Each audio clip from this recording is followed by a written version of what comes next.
Bom dia, boa tarde, boa noite, sejam bem-vindos a mais um vídeo aqui no canal. Eu me chamo Abner e no vídeo de hoje a gente vai estudar um pouco, a gente vai cumprimentar, na verdade, ah, um personagem da filosofia, que sociologia, que empreende-se em pensamentos, a academia das nossas formações de, ah, de consumos teóricos para formar é, pesquisadores, formar é, registradores, pensadores, consultadores e vice-versas aí do desse mundo de desenvolvedores ou desenvolvimento, né? Porque um momento ele pode sofrer para uma pessoa ou para uma variação de pessoas alguma afirmação lógica, alguma afinação de um dado de juízo por programar valor para outra pessoa, né? Isso se chama fenômenos. E um fenômeno ele pode ser é, remanejado é, por área, né? Vou dar um exemplo. Você pode estudar o fenômeno de vendas, né? Em um centro comercial, por exemplo. Você pode estudar o fenômeno de uma propaganda sobre um grupo de pessoas. Então, a exposição a algo e a quantidade de expostos a esse algo revela para nós uma distorção, uma configuração, algo que desescala propositadas informações de reações dessas efetividades, do encontro com esses fenômenos, não é? Então, uh, um que acontece muito e que está velado de tanto acontecer é o capital, é o fenômeno capital. Porque as pessoas geralmente se desorientam quando estão sobre o controle de dinheiro, né? Então existe esse fenômeno que o dinheiro causa nas pessoas que o possuem, em dada proporção, obviamente. Por isso que quem tem muito dinheiro, geralmente ele quer ter mais dinheiro ainda. Porque o lado dele é ter dinheiro, é saber conseguir mais dinheiro do que qualquer um. Isso é a inteligência, isso é o isso é a forma dele se converter ao relacionamento com a vida, né? Então, informações causam fenômenos, né? E esses fenômenos não são e nem precisam ser globais, né? Por exemplo, uma festa no seu bairro pode causar um fenômeno, né? Um fenômeno de momento, um momento fenomenal, um momento diferencial, né? E isso pode promover valores a partir desse momento ou não, né? Isso se chama apropriação ou desapropriação de percursos, percursos de fontes de causa. Bom, então o que acontece? Hoje a gente vai cumprimentar o filósofo, o sociólogo Max Weber, e a gente vai ver que sobre as suas relações de conhecimentos, ele nos traz, ele nutre certa cognição, né? Porque o pensamento ele meio que ele meio que está em uma dinâmica, né? Então vamos lá. Vamos primeiro cumprimentar o nome do filósofo, Max Weber. Bom, as pessoas elas tentam fazer a gente conhecer pessoas antes da hora, e às vezes a gente não tem domínio da linguagem para se ver através da luz de um nome de um personagem. O que eu quero mostrar para vocês é que quando você começa a ver a partir da luz, digerir com superações os nomes dos personagens em representação, você vê que aqui existe uma pré-cognição na imagem dessa palavra. Max representa o máximo e Weber é uma teia.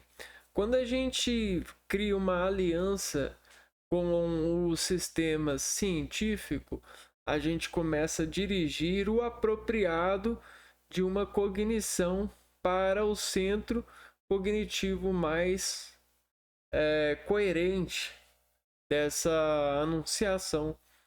Então, quando você tem uma teia, né? E veja só o que é uma teia. Você estudar uma aranha. Quando você estuda a aranha, e a aranha, imagina-se que ela tem um alfabeto de teias. Existe teias de todo tipo porque a aranha ela consegue fazer teias em todo tipo de quina. Então, para cada quina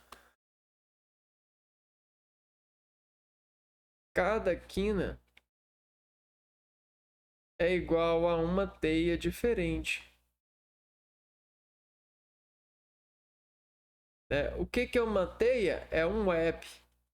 Web, uma teia para aranha não é uma armadilha. Armadilha para nutrir sua fome, né? Então a aranha ela constrói a teia porque ela consegue fazer com que sua fome seja nutrida, uma vez que ela consegue capturar pressas. Porque se a pessoa vai devagar, ela desvia da teia, não é mesmo? Agora, para melhorar isso, a aranha começa a fazer teias invisíveis. O que seriam teias invisíveis, pessoal? O que seriam teias invisíveis? Vamos pensar. Como que uma armadilha ela pode ser invisível? Ela pode pegar a pessoa mesmo ela devagar. Ela pode ser uma armadilha de fluxo de opinião, né? Por que muitos filósofos falam, né? Porque todo mundo diz que é bom, que as coisas são boas, né? É preciso de evidências, é preciso de provas, porque isso pode ser a manifestação de uma teia de uma aranha invisível. E isso deve estar aí para pegar o máximo de pessoas possíveis para fazerem delas uma nutrição para as aranhas que estão nessa informação, nessa rede de informação, na manutenção dessas redes de informações. Quando a gente usa esse substantivo para abstrair analogicamente valores para a internet, websites, a gente tem sim sempre a intenção de pegar o maior número de usuários pela informação que a gente emana para fazer disso uma comunidade de crescer em capital de gente e manutenção das mesmas, uma força que supera as adversidades que passar pela vida traz, né? Porque a vida não é boa sem a utilização de produtos, né? E produtos, eles são caçados. Então você só sobrevive se você aprender a caçar ou você ter aqueles que caçam por você. Mas obviamente você não vai querer ser dependente a vida inteira, porque vai haver um momento que você vai encontrar uma caça, uma pessoa, uma caça, que você vai querer ir por conta própria pegá-la antes que qualquer outra pessoa pegue e fique com parte dela para ele. Não é mesmo? Então se diz assim, a briga entre Caim e Abel, entre os irmãos. Por quê? Eles podem formar núcleos de comunidade, de amizade, mas se acontecer de dois se interessarem ao mesmo tempo por uma caça, ou é a negociação até falar que chega, ou é a morte. Então, geralmente, a morte imprevista parte desse conflito no universo. Então, você tem uma morte imprevista quando uma pessoa ameaça a outra de pegar essa caça. Isso é um acidente, né? Isso é conflito. E um desses dois precisa morrer, obviamente. Mas isso não é ser machismo, porque acontece com todas as espécies e com todos os gêneros possíveis de espécies. Isso é um comportamento supernatural do universo. Isso pode ser descrito até mesmo nas ondas, né? Em operações de ondas. Porém, existem formas, e isso é a inteligência do ser humano de conformar formas de lidar com essas mortes, porque as pessoas elas podem morrer várias vezes quando estiverem vivos. Só que a morte ela não é necessariamente a morte do corpo, a morte do desejo, por exemplo. Você e o outro fulano desejavam uma caça. Mas o ser humano, o outro ele foi mais esperto que você e conseguiu pegar a caça. Naquele instante, o seu desejo morreu. Né? E aí você renasce por encontrar desejos novos, lidando, obviamente, com esse momento que te marca, né? Por que te marca? Porque existe uma contração no seu organismo sobre essa informação. Você sofre por informação de que o desejo que você tinha não vai lhe caber, não vai lhe dar. Você não vai alcançar. Então, por isso que muitos pais costumam falar para os filhos: olha, você pode ser o que você quiser, o mundo é seu, você tem tudo. Para quê? Para não dar com as mortes dos desejos dos filhos, deixar que outra pessoa, em outra ocasião, ele aconteça, porque, obviamente, é, é, é certo que todos nós vamos sofrer as dores da morte dos desejos.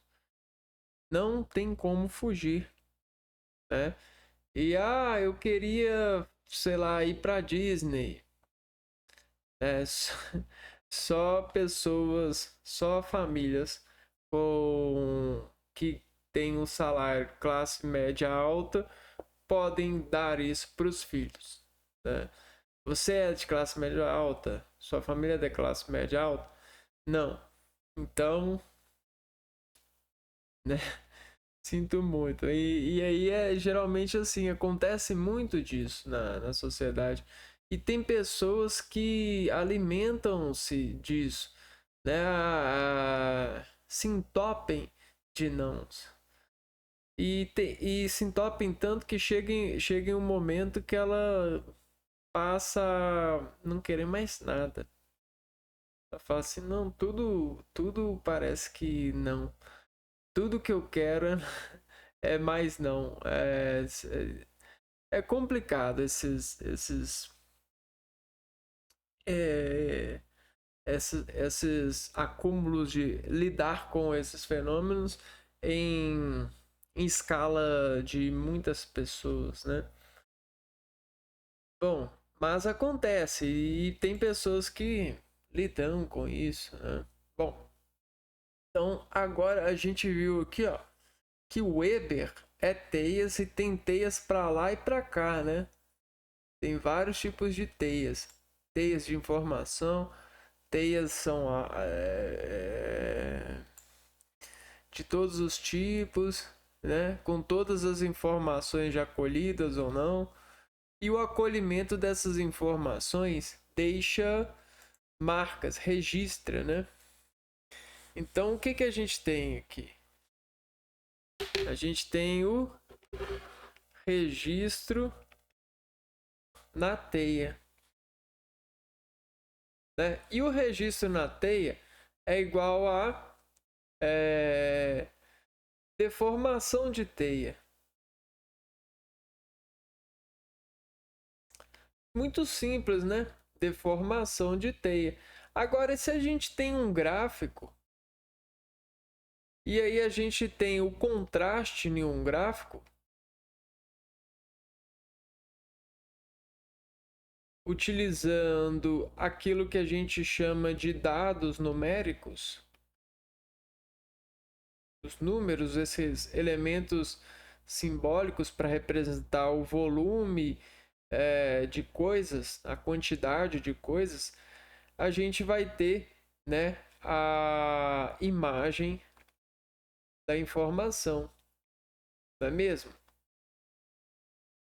Então, isso aqui tudo é muito importante porque a gente sempre tem um máximo ou como maximizar isso.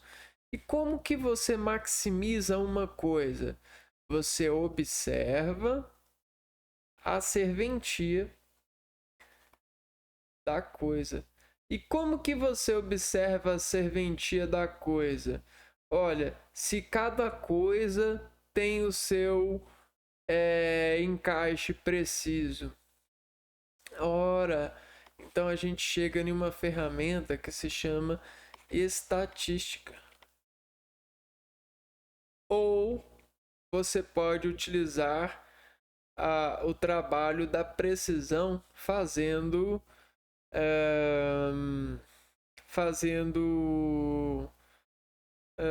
o planejamento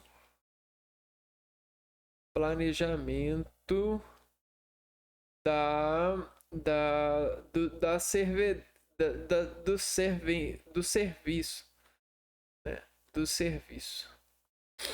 Então você tem esses dois caminhos, essas duas opções. Você pode fazer o planejamento do serviço e assim dar por manutenção desse planejamento, encontrando cada vez mais precisão no serviço, ou você pode ser um utilitário de serviços estatísticos, né? E esses serviços estatísticos, eles são dados que customizam, né? Fazem a customização a partir das informações. Customizam o quê? O produto para cada vez mais haver tecnologia, né? Por quê? Porque os dados são de elogios, registros de elogios sobre registros de críticas. Então vamos dizer que você produz chinelos. Você, eu vou comprar uma máquina, vou comprar uma borracha de fulano de tal, vou produzir chinelo agora. E aí você tem dois caminhos para produzir chinelo. Você pode produzir chinelo conforme o seu cliente pede, customizado, né? Sobre a medida que o seu cliente pede, sobre os ajustes que ele pede, né? Com o estudo da anatomia do pé dele. Ou você pode fazer um estudo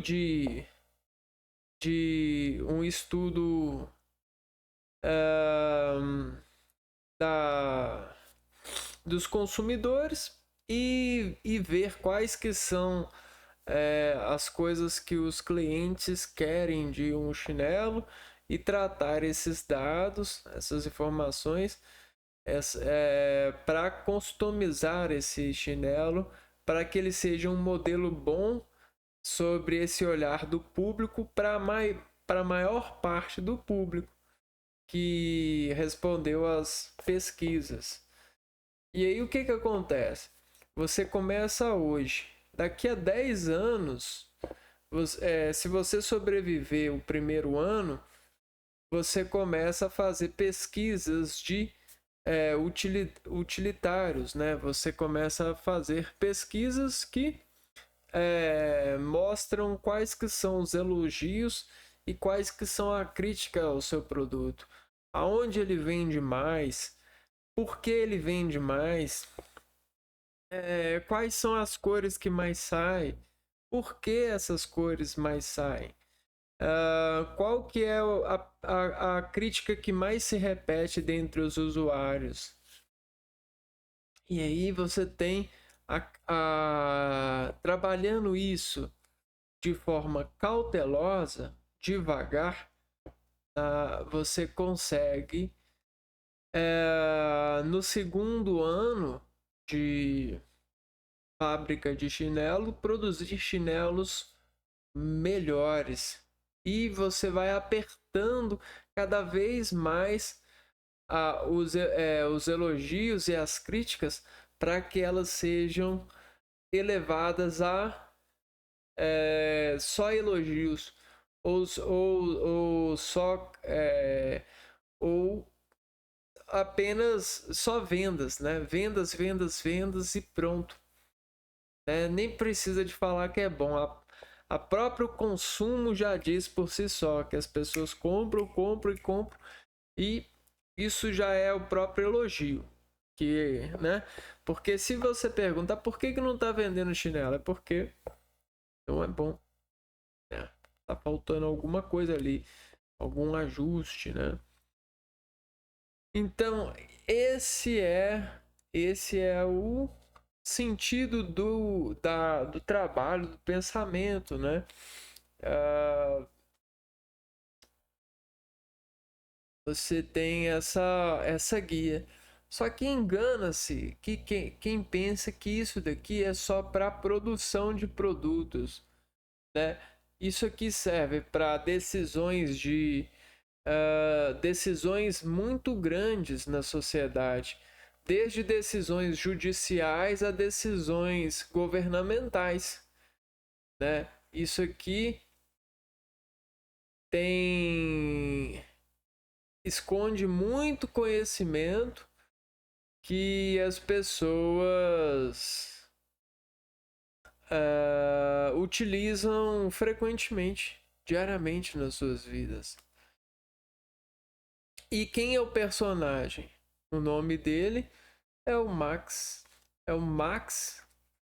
Weber. Max Weber, né? Nascido em 21 de abril de 1864,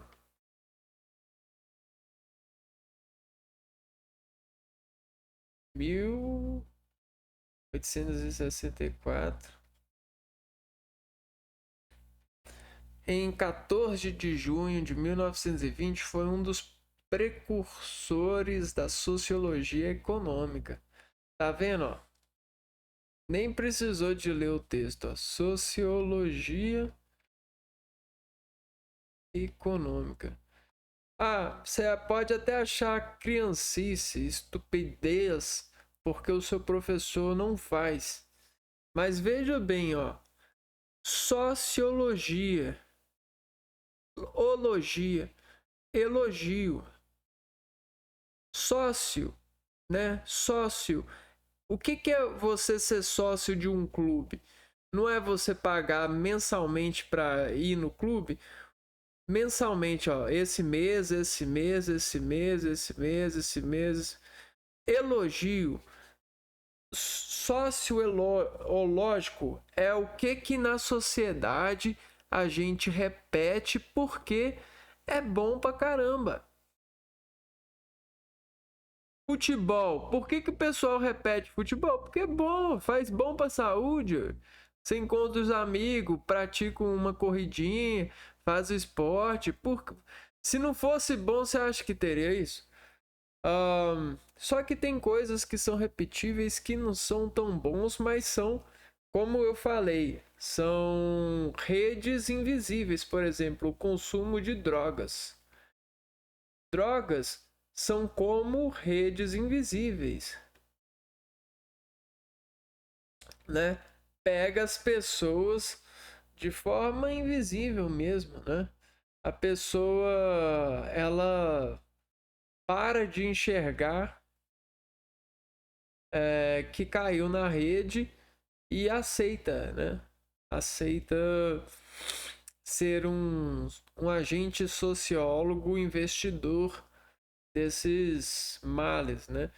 Inclusive, não tô falando só de cigarro e bebidas e outras ilegalidades que se tornaram legal ao longo dos anos. A gente está falando até mesmo de serviços, de alguns serviços, de estereótipos que são vendidos a partir de várias indústrias, principalmente a mídia e suas informações estereótipas. Tem como você criar informações plantando plantando artistas entre nós. Tem indústria de fármacos que faz várias coisas nesse sentido, umas plasticidades terríveis com o ser humano, no sentido de trabalhar esse lado de influências. Então aqui, ó, em 1920, o Max Weber foi um dos precursores da sociologia econômica. Ele falou: devemos estudar esses comportamentos econômicos, esses elogios das pessoas que se relacionam com a economia, para ver o que elas querem com isso, o que elas dizem com isso. Porque tudo que você faz, você escreve, né? Vamos lá. Você tem um supermercado. O supermercado é como se fosse uma folha de papel e é como se fosse um computador, né? E aí, sempre quando você vai no supermercado, existe um dado computável sobre a sua pessoa. Esse dado escreve uma informação socioeconômica. Existe a sociologia da economia de você. E você é importante porque você está, nesse momento, pertencendo a ou escrevendo no computador central da sociedade econômica desse supermercado, essa rede, essa web, né? E aí você, juntando todas as pessoas, vão gerar um dado complexo, um dado da computação representada por todos. Essa computação representada por todos pode ser estudada quebrando em partes. Cada parte vai representar um lado cognitivo da acessibilidade, da economia, da influência, e tudo vai sendo, de certa forma, trabalhado para gerar essas evidências que sentenciam sobre pressão desse, por exemplo, varejo, dessa relação. Mas a gente não está falando, a gente não precisa ficar só nesse lado, supermercado. Falo supermercado porque ele é um computadorzão, né? Ele é um computador central muito que é alvo de todos com muita intensidade. Agora, existem coisas mais complexas, por exemplo, lojas complexas em qual sentido? No sentido de permitir o acesso às pessoas com classe econômica mais alta. Existem algumas que mesmo que permitam que pessoas com classe alta vão, geralmente você vê só pessoas de classe média muito baixa indo, né? Que são alguns botecos, algumas coisas aí localizadas, lojas e tais localizadas em periferias, em bairros de classe média baixa. Então você tem tudo isso. E tudo isso existe e trabalha. Tudo isso trabalha com esses dados, né? Vejam bem. E aí o Max Weber começou com isso, né? Segundo a resposta para o seu Enem. Seus estudos recaíram sobre questões teórico-metodológicas acerca da origem da civilização ocidental e seu lugar na história universal, né?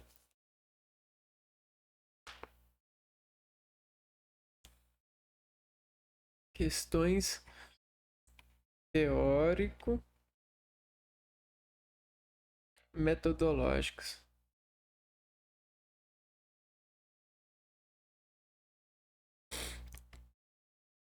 O que é teórico-metodológico nesse sentido?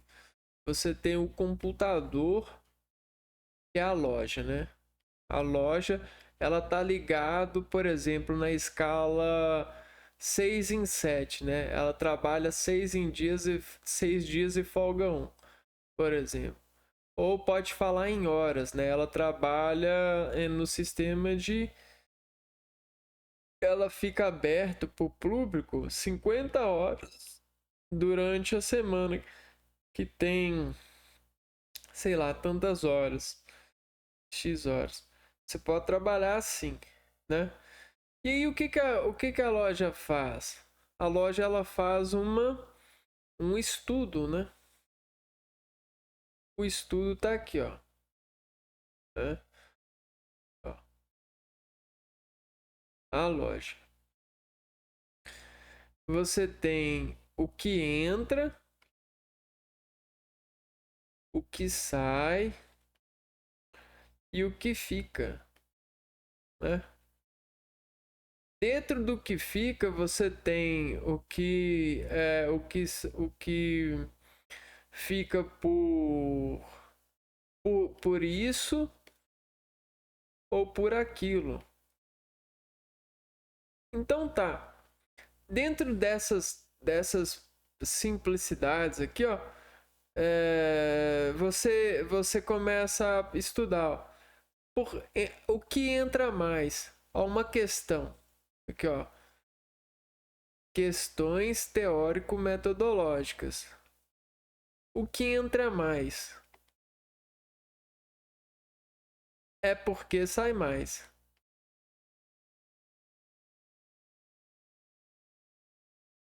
Aí você responde.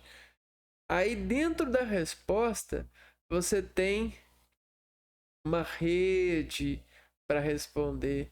Engana-se que a pessoa que acha que é simples você dizer, é porque é mais consumido. Não é só por isso.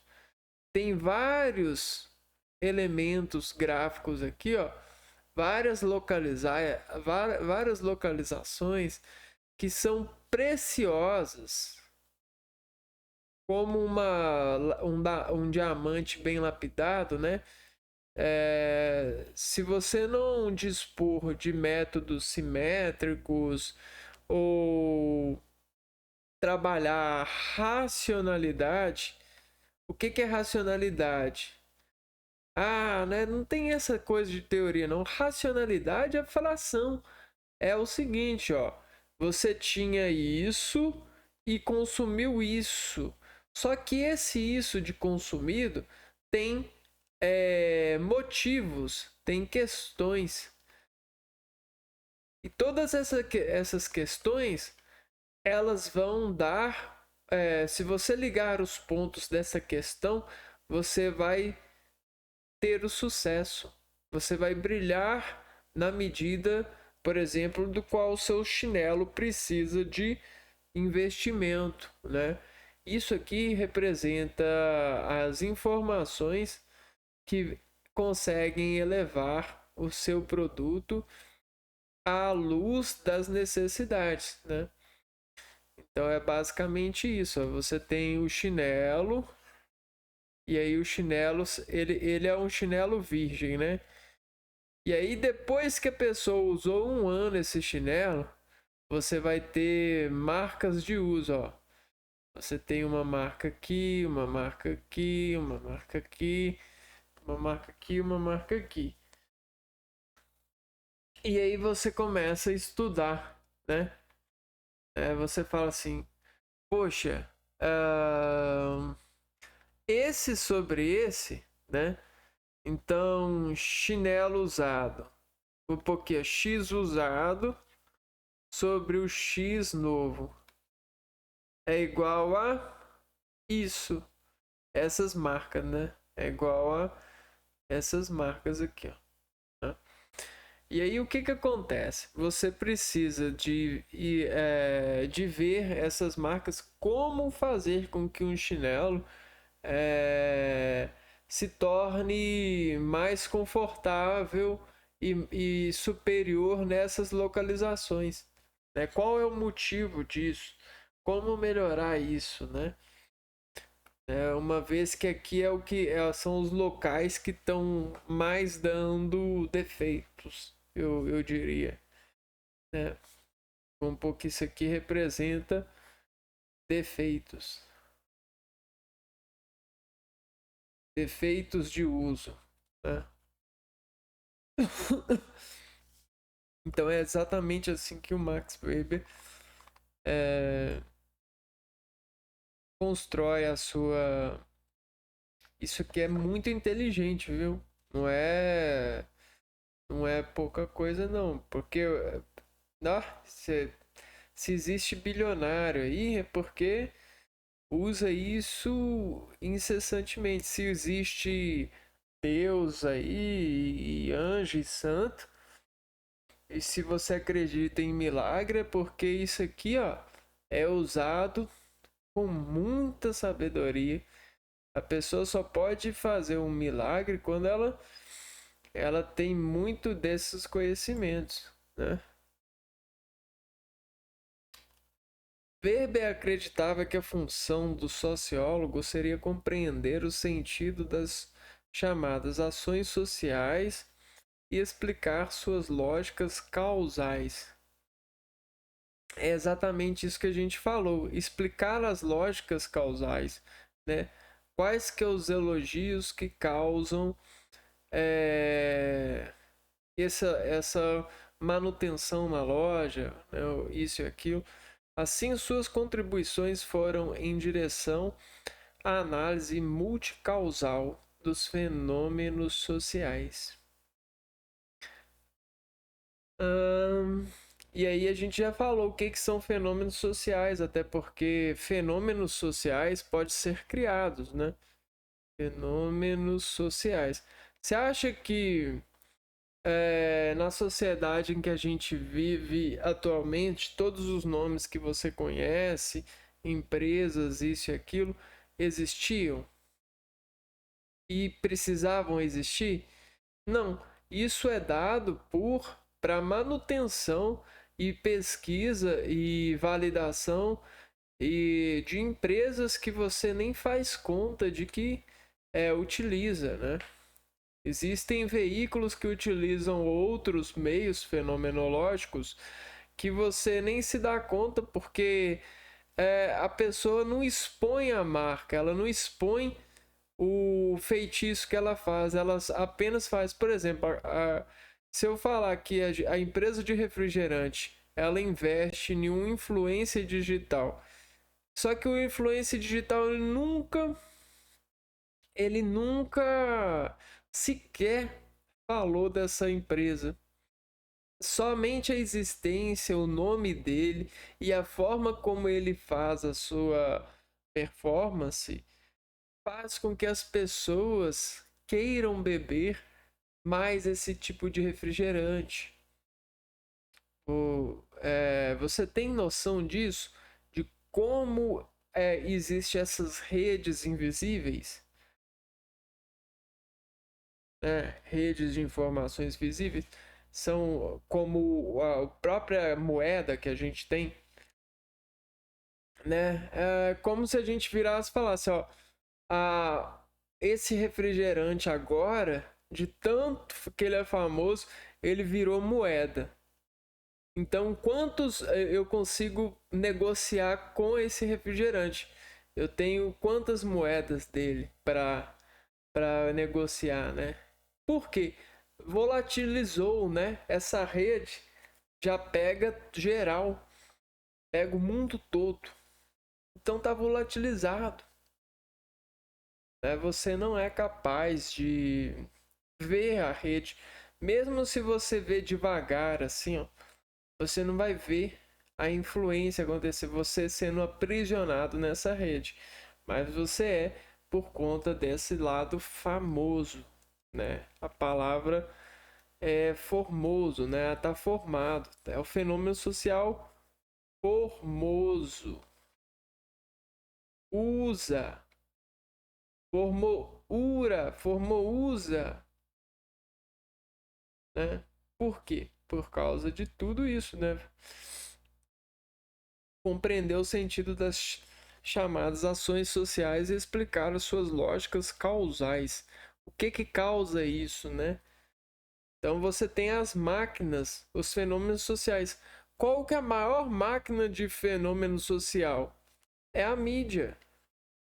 A mídia formosa é a propaganda. Só que a propaganda, ela na sua forma natural, já não é charmosa. Depende da. Para uma propaganda ser charmosa, hoje precisa de muito dinheiro ou precisa de muita inteligência. É, operações lógicas muito inteligentes. Então, o que, que as pessoas fazem? Elas investem em mecânicos dessa luz artificial, que é igual a influenciadores.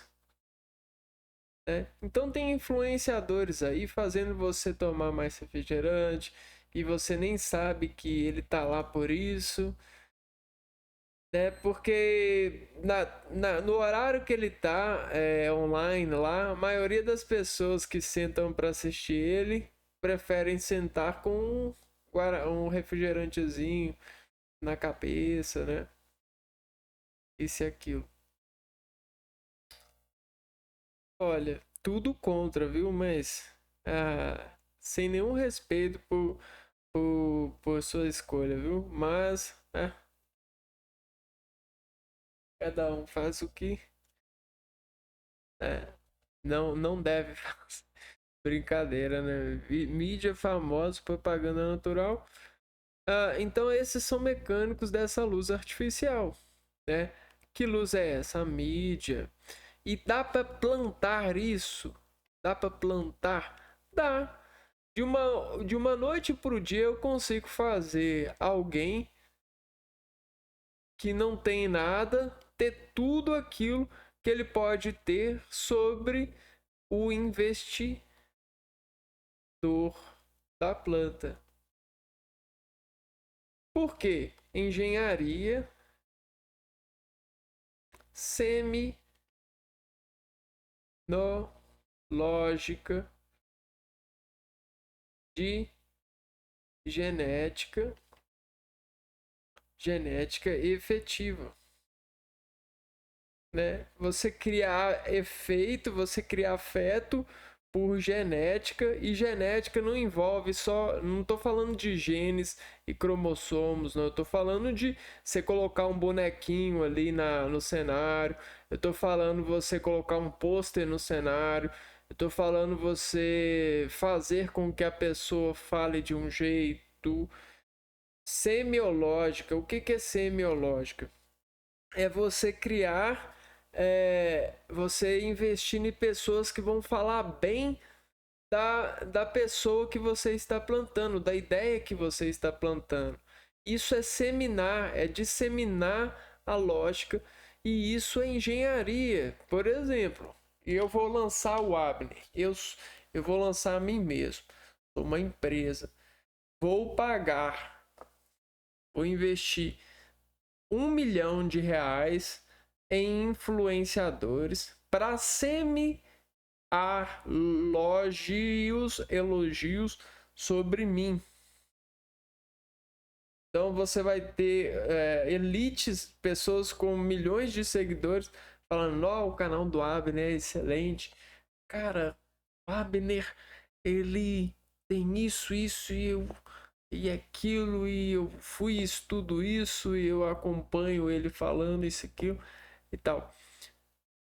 E outra coisa, eu vou investir 500 mil no cenário, mas para isso eu vou pagar 200 mil para fazer para um órgão fazer uma pesquisa para mim de quem os meus possíveis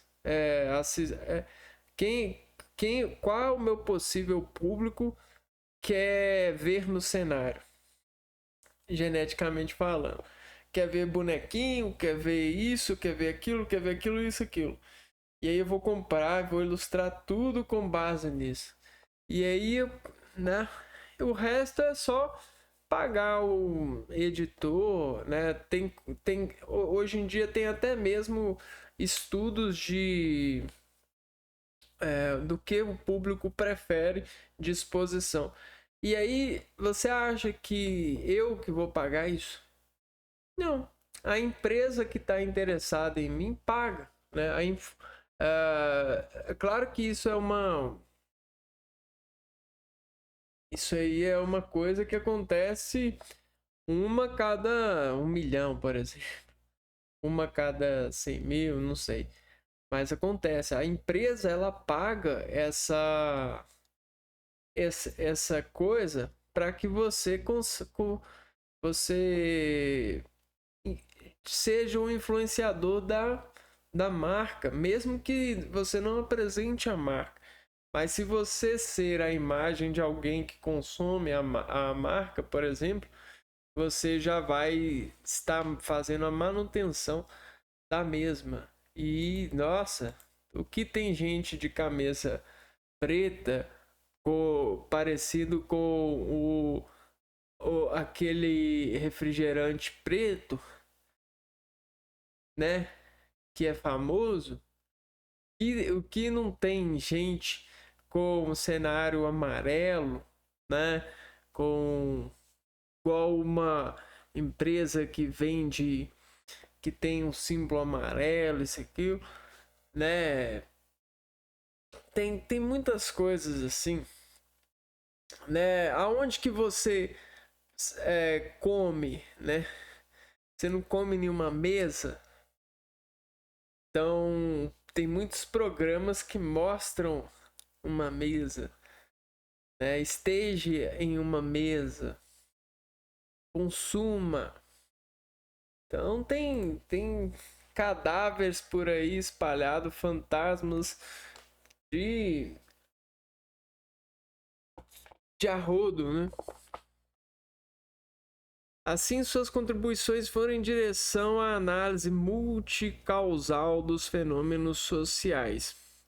Em seus estudos, Weber destaca fatores culturais e materiais no surgimento das instituições modernas. Também analisa o consequente processo de racionalização e desencantamento do mundo que as acompanham. Weber buscou compreender a sociedade de modo mais abstrato e integrada às condições históricas, culturais e sociais. Então, até mesmo ele quis construir uma história desse sentido sociológico para poder fazer com que as provas, as evidências, o seu estudo gere para ele riquezas, né? Ele consiga vender ou vender a sua pessoa como agente técnico e operante dessa ferramenta, né? Desse lado sociológico. E trabalhar para o governo, né? Dependendo, para empresas. Então, essa é a questão, né? Engana-se aquele que não coloca um sociólogo, não coloca um filósofo para estar ali na sua empresa e não retribui bem por isso, né? Engana-se que é um mundo que pensa que a pessoa só consegue sucesso, a fórmula do sucesso é fácil, é você chegar ali e pegar a batata frita e fritar e vender. Não. O sucesso depende de estudo sociológico, filosófico, tentar se relacionar com pessoas que às vezes você não gosta, mas por né, por busca de melhorar o sucesso, você vai lá e se relaciona, isso e aquilo. Então, todas as ferramentas que você vê no ensino médio, não precisa de você virar e ser um ignorante e virar e falar assim, ó, para que eu tô vendo isso se no futuro eu não vou usar? Você não precisa mais disso. Você pode usar, você pode ser inteligente. Por mais que você não seja inserido no grupo dos inteligentes, porque geralmente esse grupo ele é fechado por pessoas com mais dinheiro e aquisição na sociedade, que a gente sabe que é meio que secreta porque é protegida por muito dinheiro. Como é que você vê a loja que eles vão porque é loja de rico, mas você não pode entrar, né? Você não, geralmente você não vai trabalhar numa loja dessa só se for na onde que não é secreta, né? Porque no lugar secreto, na porta dos fundos, você não entra, né? Geralmente. Mas não precisa de pensar nisso. Você pode sim pensar que você vai usar os conhecimentos, porque até mesmo você consegue ver as coisas acontecendo a partir das luzes do conhecimento, né? E é isso, né? Eu não recomendo você ficar orando e nem pedindo para Deus fazer um milagre, para você ir para o outro lado, para você ser contratado por agência secreta, para agência secreta, para você trabalhar, né? Que isso aí deixa a pessoa doente, né? Ah, mas mas pode pensar, né? Você pode pensar ali que os mendigos eles são agentes da inteligência secreta que estão ali para fazer com que você tenha um dia melhor, né? Você tem a possibilidade de ver que tem gente numa pior, você precisa de lutar para, né, dando essas essas teias de informações que são que pegam as pessoas, principalmente quando elas estão, né, em momentos difíceis, né? Por exemplo, chega para você e chega alguém e vira e fala: oh, eu vim trazer uma mensagem de Jesus, né? Tá bom, né? Você veio trazer mensagem de Jesus. Uhum. Jesus, a Secretaria do Estado da Saúde do SUS. Ah, tá. Secretaria do SUS de investigação do algoritmo do andarilho em horas. Ah, aí sim, beleza, mas a gente tem dessas, né? Bom, então eu vou ficando por aqui. A gente se vê no próximo vídeo. E se você chegou até aqui, escutou toda essas lenhas queimadas aqui, né? Tá assistindo o fogo sendo apagado aqui agora e eu catando esses restos de lenha, né? Que não foram todas queimadas, né? Guardar lenha que foi queimada um pouco e não foi totalmente queimada. Escreve aí nos comentários. Deixa aí para mim ver se você chegou até aqui. Lenha incompleta. Não, lenha queimada incompleta. Não, a racionalização. Não, coloca assim. Racionalização da lenha queimada. Alguma coisa assim. E aí eu vou me divertir. Eu fico por aqui e a gente se vê no próximo vídeo. Um abraço para vocês e fui!